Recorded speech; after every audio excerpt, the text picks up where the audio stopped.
কোনে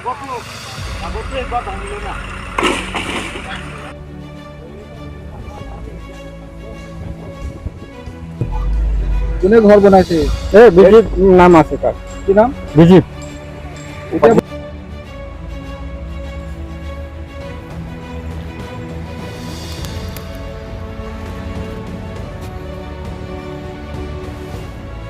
এতিয়া ঘৰ বনাইছে? কেতিয়াৰ পৰা বনাইছে ঘৰটো? এই 2 সপ্তাহমান হ'ল।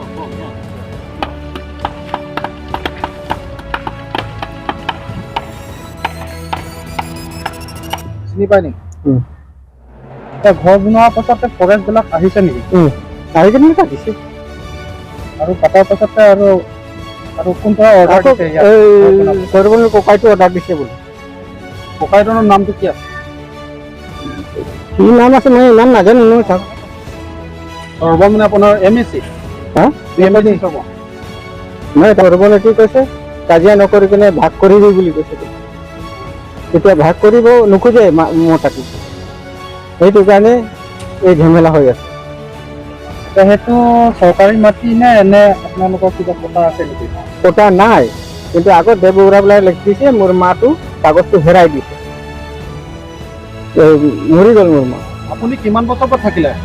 মই এইটো ইয়াতে থকা মোৰ এতিয়া নাই কমেও মইতো সৰু আছিলোঁ, মোৰ নানা নানী আছিলে ইয়াত, নানা নানী ইয়াতে টুকি দিছে আৰু মোৰ দেউতা মা চব ইয়াত টুপা আছে।